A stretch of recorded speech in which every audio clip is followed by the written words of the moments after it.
Si vous trouvez que vos paysages manquent de profondeur, aujourd'hui dans cette vidéo, je vais vous révéler 3 clés essentielles qui vont vous permettre de créer une profondeur atmosphérique importante dans vos paysages. Alors ces 3 clés sont la valeur, la température de la couleur et la saturation. Et en utilisant ces 3 clés, même un paysage très simple, très ordinaire, va prendre beaucoup plus de profondeur, de beauté. Il va avoir un caractère beaucoup plus captivant. Et donc dans cette vidéo, je vais vous réaliser un petit paysage rapide en utilisant justement ces 3 clés. Mais alors je vais vraiment bien scinder les 3 parties de la réalisation du tableau. Petit paysage très simple, rapide. C'est pas la peine d'y passer des heures, juste pour vous montrer que ça fonctionne vraiment. Mais juste avant de vous montrer ça sur la toile, je vous invite à cliquer sur le lien qui est dans la description, juste en dessous de la vidéo, pour obtenir un cours gratuit en vidéo, un cours de couleurs qui s'intitule « Comment réussir tous vos mélanges de couleurs en 3 étapes simples ». Alors c'est parti, je commence la démonstration. Et juste avant de commencer sur la toile, je vais vous montrer 3 photos. La première que voici, dans laquelle vous pouvez voir comment les valeurs peuvent vraiment donner de la profondeur dans le tableau, puisque si vous regardez, ce sont juste des montagnes. Et vous voyez très bien que la montagne à l'avant-plan est beaucoup plus foncée. Un petit peu plus loin, c'est plus clair. Un petit peu plus loin, encore plus clair, etc. Jusqu'à la fin où on est vraiment au bout là-bas, quasiment à la même couleur que le ciel.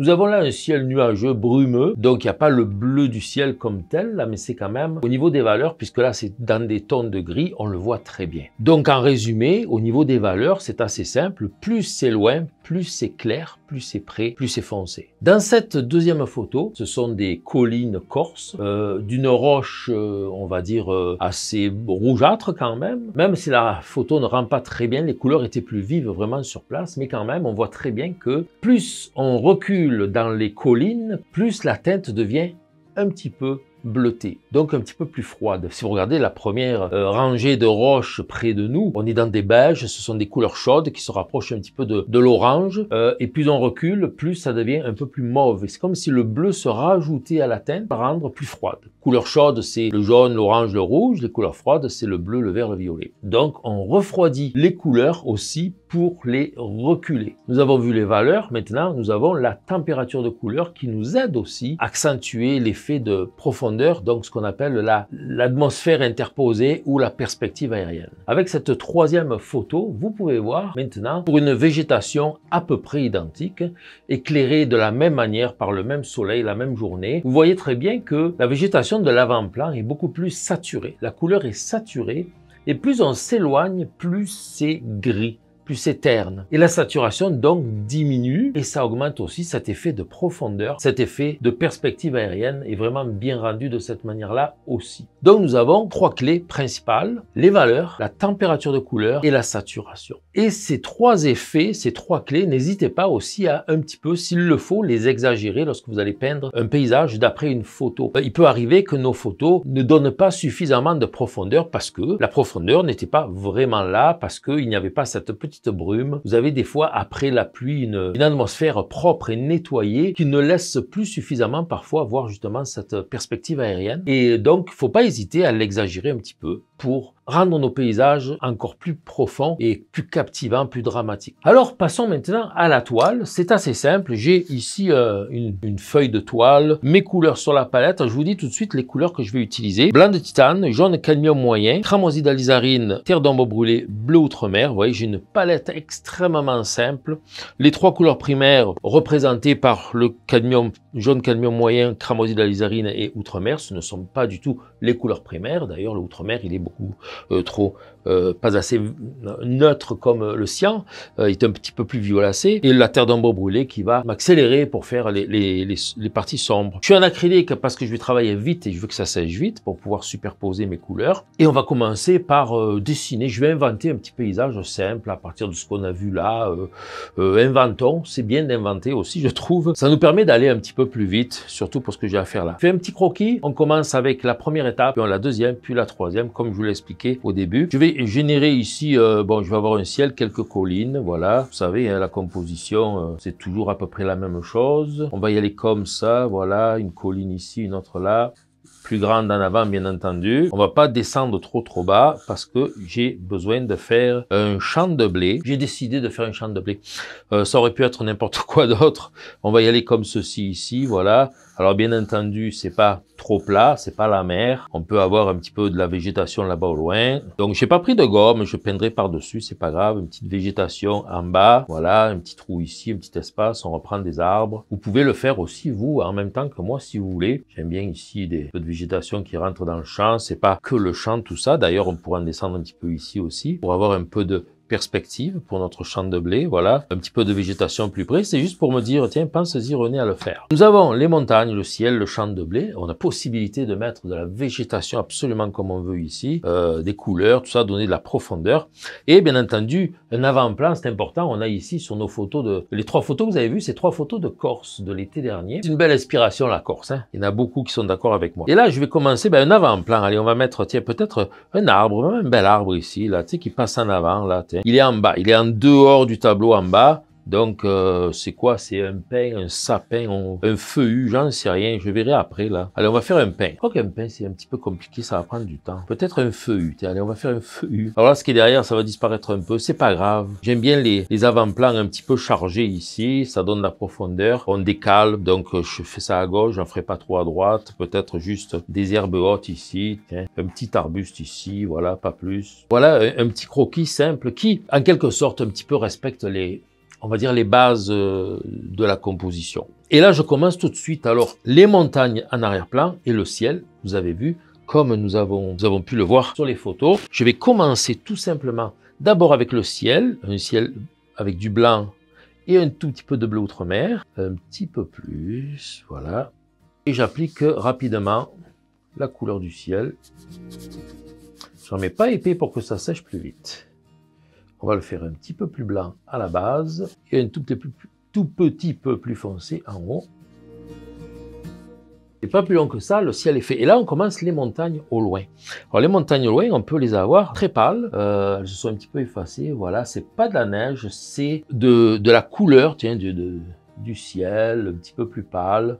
Ici et là, c'est très loin. Ça se distingue quasiment pas avec le ciel. On va foncer un tout petit peu plus. Pour la suivante qui est ici. Restez bien jusqu'à la fin parce que après la partie d'en bas, l'avant-plan, je vais venir faire une petite retouche dans les montagnes et vous allez voir comme ça va changer. Même celle-là est un peu trop foncée. Allez, je la palie un tout petit peu. Voilà. On va créer celle qui est là-bas ici, là. Voilà.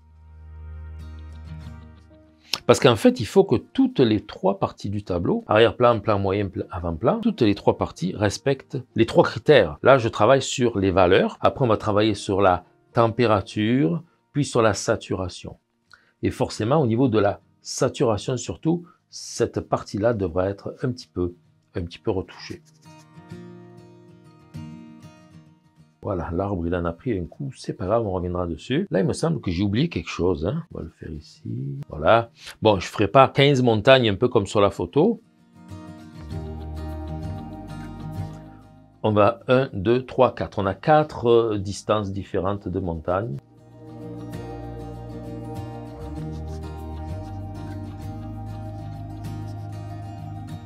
On passe un peu en arrière de la végétation par ici.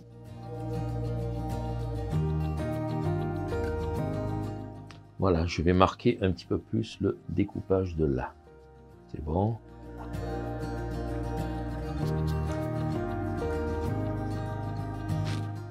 Nous voilà donc avec notre ciel, comme on l'a vu un peu sur la photo. Nous voilà donc avec nos montagnes dégradées des plus pâles aux plus foncées pour donner l'effet de profondeur, ce qui devrait fonctionner, mais à la fin, lorsque j'aurai fini le tableau en bas, je vais y revenir faire une petite retouche, c'est très important au niveau de la saturation. Je vais faire maintenant un peu de végétation d'arrière-plan. Je suis en arrière-plan, donc c'est vert la végétation, on est d'accord. Regardez comme je fais un vert un peu gris, parce que ça doit être loin, donc c'est un petit peu plus pâle que si c'était les avant-plans. On est encore dans la partie valeur pâle, parce que c'est quand même un petit peu loin encore. Mais, par rapport à cette montagne-là, ça peut être un petit peu plus foncé. Alors, je fonce encore un petit peu. On est d'accord que si c'est plus près que cette montagne, ça doit être un peu plus foncé.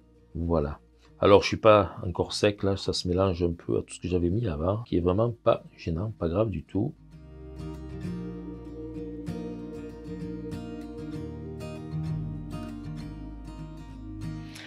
Voilà, j'ajuste peut-être un petit peu plus pâle si c'est trop foncé. Il faut rester quand même pas trop contrasté, pas trop foncé par rapport à ce qu'il y aura en avant-plan. C'est bon? Je pense qu'on est bien. Je vais commencer à faire le champ de blé. Ah, le champ de blé. Donc, ça veut dire que là, on arrive à la deuxième étape. Deuxième clé, nous avons fait la valeur. Maintenant, nous allons faire la température de couleur. Jusqu'à présent, nous avons des températures de couleur froides. C'est du bleu, du vert. D'accord? Et là, ça va être plus chaud puisque nous allons avoir un champ de blé qui va être donc un petit peu beige, un petit peu orangé, un petit peu de brun dedans, c'est parfait. Il me semble que j'ai oublié des arbustes ici, ce qui n'est pas grave du tout, on va les reprendre un petit peu plus tard.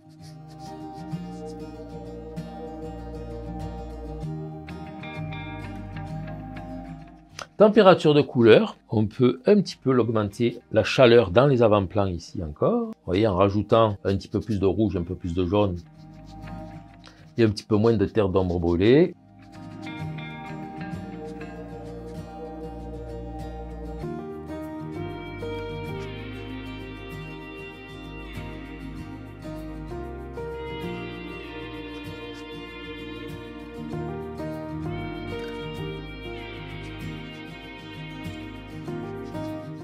Un peu plus d'ombre brûlée, avec un peu de blanc. Alors pour refroidir un peu ma couleur et l'éclaircir, la pâlir, puisqu'on va loin là-bas derrière, je respecte la clé numéro 1 et la clé numéro 2 ici. Valeur et température de couleur. Mais déjà, rajouter un petit peu du blanc, ça refroidit aussi un peu la teinte. Donc notre champ de blé vient de reculer là-bas au loin.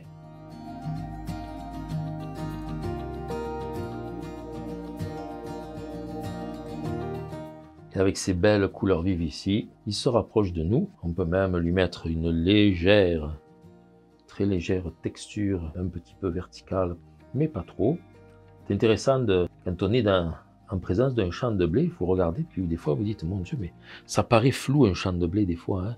Même si vous regardez vos photos, on n'a pas vraiment de détails quand c'est loin. Un épi de blé, on le reconnaît bien quand il est près de nous, mais quand il est loin dans un champ, on reconnaît le blé à la couleur, tout ça. Bon. Voilà à peu près, ouais. J'ai mis des blancs pour faire un peu des lumières, rajouter des contrastes. Alors j'y travaille pas avec une palette humide parce que je me suis dit que j'allais vite. Puis finalement, ça sèche très vite sur cette palette.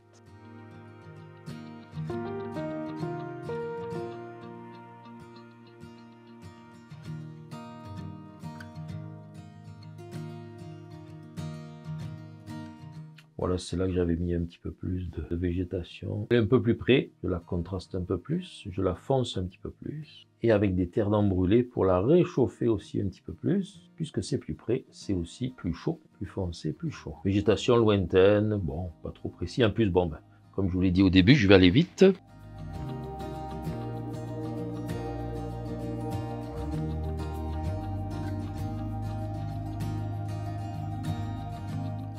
Nous avons fait l'arrière-plan, c'est les montagnes. Le plan moyen, c'est le champ de blé qui va de loin à plus près. Maintenant, on continue avec vraiment l'avant-plan. L'avant-plan, donc, qui va être plus saturé. Troisième clé, la saturation. Des couleurs plus vives, plus saturées. Bien sûr, puisque c'est pas loin, ça sera pas forcément tout pâle. Il va y avoir des foncés, très foncés aussi. Et je vais commencer par ça d'ailleurs. Je vais me faire du très foncé, presque noir, avec de la terre d'ombre brûlée, du bleu, pour placer d'abord de l'ombre forte pour cette végétation-là. Donc là, j'utilise la clé numéro 1, foncé en avant-plan, pâle en arrière-plan. Vous inquiétez pas, je vais revenir avec des lumières.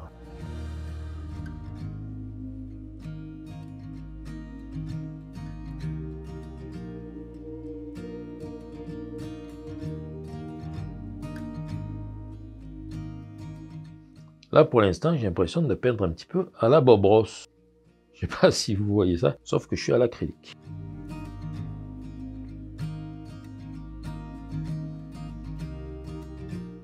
Je place mes ombres, puis après je vais revenir mettre mes lumières.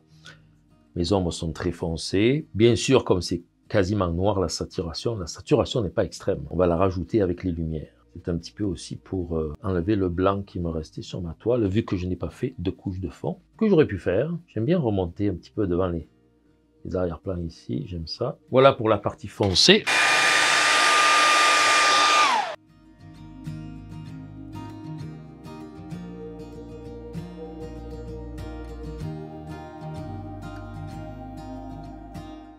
Et pour la partie claire, maintenant, je vais y aller avec des verts très saturés. Je vais venir mettre mon jaune ici, un petit peu de bleu outre-mer. On va y aller ici, voilà. Faut pas cacher toutes les ombres, un petit peu. Alors, qui dit vert dit couleur froide, mais température de couleur, rappelez-vous que les avant-plans doivent être plus chaudes. On va pouvoir réchauffer un petit peu nos verres aussi. Il faut décider aussi d'où vient la lumière légèrement. On peut dire que la lumière viendrait plus, peut-être un petit peu de droite, ici. Fait que là, je vais juste un petit peu essuyer mon pinceau, presque sec. On va texturer ce noir-là en vert foncé avec plus de bleu. À la base aussi un petit peu. On va rajouter des petits détails à la fin. Vous allez voir qu'on va essayer d'apporter une fracture un tout petit peu plus réelle à ça, parce que là c'est vraiment, on n'est même plus dans l'impressionnisme, ni dans l'expressif, on est quasiment dans l'abstrait ici. On ne reconnaît pas que c'est de la végétation quasiment. On va essayer d'améliorer ça tranquillement. Mais au moins je vous donne au début les fameuses 3 clés importantes. Donc là, je sature un peu plus mes jaunes. On peut sortir, dépasser, hop. Ici aussi, on a des choses qui viennent en avant. Puis vous avez vu, je fais tout avec le même pinceau à peu près, sauf les montagnes, j'avais pris un pinceau plus gros.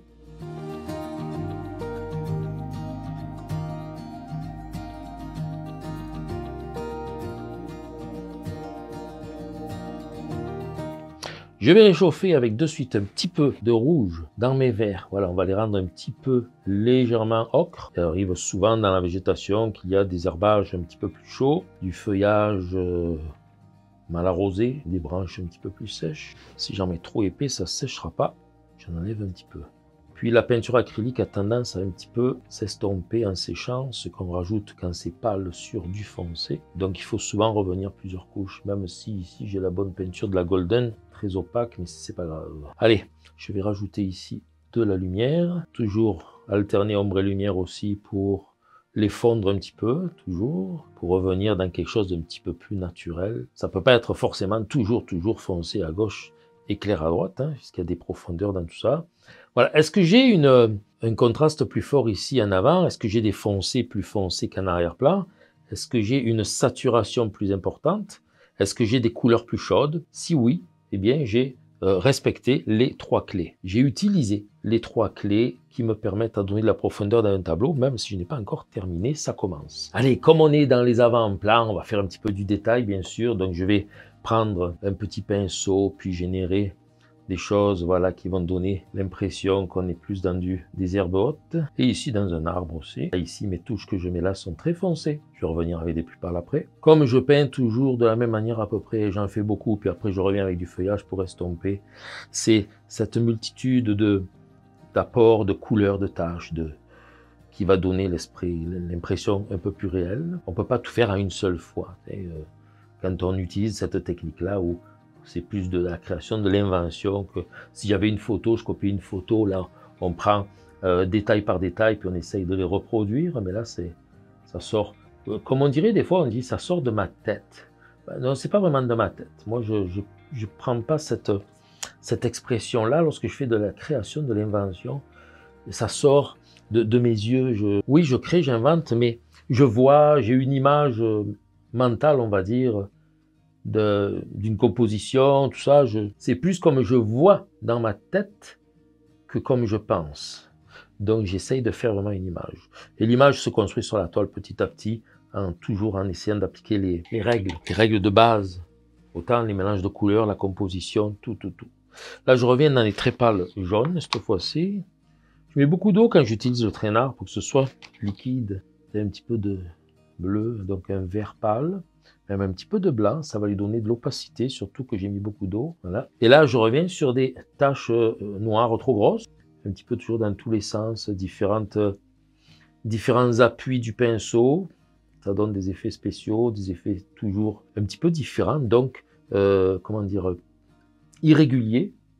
Et c'est vraiment avec l'irrégularité qu'on représente mieux la nature. Comme ça, en plus de vous donner les 3 clés pour rendre vos paysages un petit peu plus captivants, du moins. J'essaie aussi de rajouter les autres techniques que j'utilise quand je fais des peintures. Là, après, à un moment donné, ça devient comme trop beau. Vous allez voir, je vais revenir avec l'autre pinceau. C'est trop beau. Quand je dis trop beau, ça veut dire c'est trop pareil.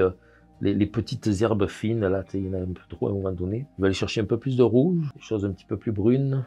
encore plus de rouge, un peu plus d'eau. J'ai trop mis de rouge, je remets du jaune, des couleurs du blé qu'on retrouve un petit peu dans la végétation en avant. J'aime bien aussi faire des points, des petites taches, des trucs comme ça aussi là. Quand on est en avant-plan, là, c'est pas toujours des lignes, des espèces de graminées. Là, je vais vraiment très vite. Je fais pas vraiment des choses concrètes. Voilà. Je reviens avec un pinceau un peu plus petit. Je ramasse ce qui était pas sec. Je peux fondre un petit peu lorsque c'est trop présent. Donc, je mets du désordre dans ce qui est trop beau, là, trop bien rangé, un petit peu, et ça donne ces impressions de plus naturel. J'avais pas fini ici la végétation aussi. Je vais la faire ici dans le feuillage de l'arbre un petit peu plus. On est en avant-plan, donc on peut y aller avec des touches un petit peu plus concrètes dans toutes les couleurs qu'on a déjà utilisées. Donc ça, ce sont peut-être un petit peu plus des feuilles un peu plus reconnaissables par leur forme. Voilà. Il n'y a pas toujours que des herbes longues, il y a aussi des feuilles, la variété. On parlait d'un feuillu plus qu'autre chose ici au début. Vous voyez, je couvre pas tout, je cache pas tout, je garde quand même ce qu'on avait mis avant. Les lumières sont plus en haut. Si elles sont en bas, c'est parce qu'elles sont en avant. Sont pas dans l'ombre de l'arbre, non, dans l'arbre, elles sont plutôt en haut. On n'oublie pas toujours de remettre des ombres si nécessaire. Je reviens dans les bruns, les oranges aussi, j'aime bien ça là, tiens. Là où c'est trop uniforme, on est quand même allé très vite. On reprend les trois clés principales. Les valeurs, c'est plus clair derrière, plus foncé en avant. Alors attention, dans les lumières, c'est pas plus foncé, mais dans les ombres, pour avoir nos contrastes en avant. Donc on a plus pâle derrière, plus foncé devant. C'est-à-dire que les foncés qu'il y a devant, on ne les retrouvera jamais derrière. Aussi foncé que ça derrière, non. La température de couleur, c'est plus froid au loin, c'est plus chaud en avant. Et les couleurs sont plus saturées devant et moins saturées derrière. Mais là, étant donné que pour les montagnes, on a utilisé juste du bleu outre-mer, du blanc, ben, le bleu outre-mer, c'est une couleur qui est quand même pure, on l'a juste mélangé avec du blanc et c'est peut-être trop saturé. Donc la saturation que nous avons mise en avant, pour accentuer l'effet de profondeur, on va la diminuer en arrière-plan. Et là, je reviens avec mon gros pinceau et je vais rendre les montagnes en arrière moins bleutées, un petit peu plus grises. On va prendre peut-être juste, on va faire un petit glacis simplement avec un petit peu d'eau, du blanc, un tout petit peu de blanc qui va rendre la teinte plus, on va dire, plus brumeuse, voilà. Et je pourrais même rajouter une toute petite touche de complémentaire du bleu, le marron. Ça aurait pu être un orange aussi, mais un petit peu de terre d'ombre brûlée, très peu, du blanc, un petit peu de blanc, voilà. Faut pas que ce soit trop foncé, ça reste pâle, hein. Et voilà. Et donc ça, je vais essayer de l'appliquer avec très peu de couleurs. J'ai su mon pinceau. Je veux qu'il n'y ait quasiment rien dessus. Voilà. Je salis un petit peu les bruns de l'arrière-plan. Alors, j'aurais pu prendre un médium à glacis aussi.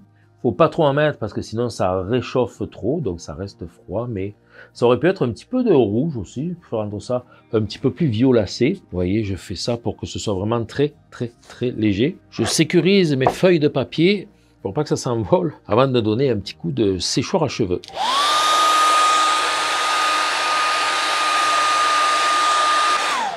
On a peint très rapidement, ce qui fait que là, si je veux, maintenant, je peux venir juste rajouter des petites touches pour augmenter un petit peu l'effet texture, l'effet finition au niveau du champ de blé en avant. Alors comme c'est inventé, bon, c'est peut-être pas du blé, c'est peut-être de l'épeautre, c'est peut-être un autre graminé, une autre sorte de champ. Quand on peint d'après une photo, on va pouvoir obtenir aller chercher les couleurs plus vraies, plus existantes qu'on a sur notre modèle, pour rendre notre tableau plus concret. Puis lorsqu'on peint d'après l'invention ou l'imagination, c'est un peu l'inverse qui se passe. Hein. Peut-être que le blé, il aurait un sens, c'était vraiment toujours du même sens, comme ça. J'en ai déjà fait des champs de blé réalistes, et je sais que c'était pas trop comme ça. Mais d'où l'importance d'avoir des photos si on veut peindre de manière réaliste.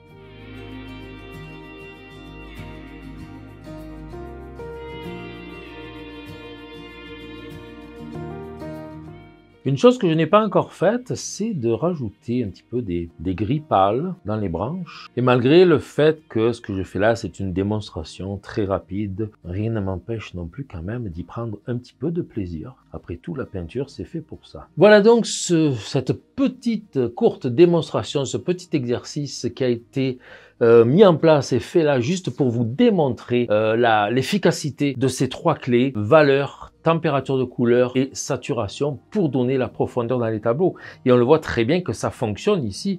Il n'y a aucun problème pour dire qu'il y a de la profondeur. Ce qui est important, lorsqu'on fait de la peinture, d'arriver à donner ces impressions-là qui vont permettre de dire, quand on regarde un tableau, waouh, on dirait qu'on peut rentrer dedans, on est attiré par le tableau. J'aurais pu faire mieux, j'aurais pu laisser une petite ouverture ici, voir un peu le champ de blé, pas barré complètement avec mes feuillages en bas, bien que ça nous permet aussi de passer au-delà, d'aller un petit peu plus loin dans le tableau et de rentrer dedans aussi. Dans l'ensemble, c'est pas mon plus grand chef-d'œuvre, mais je me suis amusé, puis j'ai pu vous démontrer cette particularité-là. Et j'espère que vous allez l'utiliser lorsque vous faites des tableaux. Si vous peignez d'après des peintures, comme je l'ai dit, d'ailleurs, je pense que je l'ai dit au début, si vous peignez d'après des photos de vos vacances, et bien que vous dites, ah ben là, peut-être que si j'éloignais un peu ces collines-là, qui finalement n'étaient pas si loin en vrai, je peux les éloigner un petit peu par l'utilisation de ces trois clés-là pour les faire reculer un petit peu plus. Et en avant-plan, je vais pouvoir travailler un peu plus, encore une fois, ces trois clés-là pour rapprocher de moi mon avant-plan. Ce qui fait que ça arrive très souvent qu'on est dehors, on prend des photos, des belles photos qui nous plaisent pour faire un tableau. On trouve ça beau, on le met sur toile et après on se dit ah, bon, mais il me semble que ça manque de profondeur. C'est quelque chose que j'ai très souvent entendu. Et alors c'est à ce moment-là où on se dit regarde, je vais un petit peu exagérer ces trois clés-là. Je ne les retrouve pas forcément bien dans ma photo, je vais les exagérer un peu à la photo, les mettre sur ma toile. Ça se fait très bien au moment de faire la peinture, comme ça peut très bien se faire aussi en préparant votre photo à l'avance avec quelques retouches,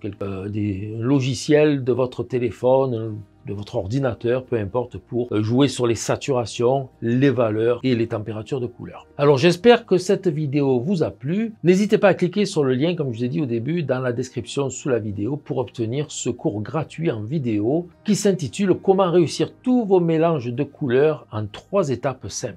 Et si vous aimez la peinture de paysage, si vous aimez ces vidéos-là, je vous invite à regarder cette autre vidéo de ma chaîne YouTube qui s'intitule « L'incroyable pouvoir des formes géométriques en peinture ».